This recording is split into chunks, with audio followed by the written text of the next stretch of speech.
if the public were aware of what happens to these animals.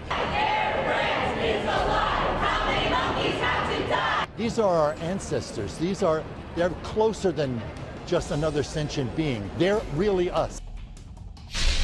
Hey, Little Rico, tonight monkeys are in trouble, and a TV and movie star is speaking out for them. Tonight, we're talking to Emmy award-winning actor James Cromwell. You've seen him on FX's American Horror Story. Watch. You're obviously valuable to them. And a good scientist always protects his subject. What are you saying? If you were to be brought to the brink of death, they would return. Well, now Cromwell is protesting what he calls another horror story. This week, James Cromwell, the actor, got into a cage at Los Angeles International Airport to beg Air France to stop transporting live monkeys for so-called scientific experimentation. Air France is reportedly the last major European airline to ship primates for what critics call painful animal research. Judge for yourself. This video you're about to see is from the UK, and this is what animal experimentation, experiments on monkeys look like. Critics call it the stuff of nightmares. Critics say these animals are tortured in labs for a variety of reasons, including product testing. These animals are highly intelligent, social beings. And the scientific community in general is moving away from monkeys and experimentation. We reached out for Air France, to Air France for comment, but did not hear back by our deadline. Straight out to our very special guest, TV and movie star James Cromwell. James, thanks for joining us. Why did you take this extraordinary step of getting into a cage and protesting at LAX? And we've got more video of that as well. I did it because we at PETA wanted people to see and try to imagine what it's the tiny boxes that these animals are stuffed into for this 30-plus hour multi-stop, scary, loud, dark, agonizing journey under the feet of passengers who, if they knew what was happening, would be appalled, and whose tickets go to support this airline in doing this. The airline is as responsible for the pain and suffering and death that these animals endure or don't endure as the people who actually wield the scalpel and the syringe and the drill. The European Union, which is 28 countries, has ended the use of apes and wild monkeys. In other words, they're not taking monkeys from the wild anymore and researching on them. But the United States is a backwater when it comes to this. They're still doing it. In fact, there's a plan for a facility in Florida to take monkeys, allegedly, purportedly, from the wild and use them and breed them for experimentation. Now, we actually reached out to Air France and said, are you going to be involved in transporting these monkeys if that happens? We did not hear back by deadline. What would you say to Air France about that? Well, the same thing as our protest, to exhort them to end this transportation of primates for experimentation. They're being the last major airline to do this.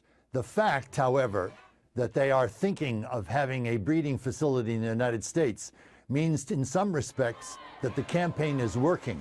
There has been a 40% drop in the importation of primates. But what we must not allow in the United States is the creation of another factory farm, this one to raise primates for experimentation, that were it not so easily available and a profit for someone, these scientists would come up with different protocols. Much of the research, 9 out of 10 drugs that pass animal tests fail their human tests because they either are dangerous or ineffective. And when these animals are not available, then scientists can come up with other protocols and tests that are much more effective and do not cause this kind of suffering.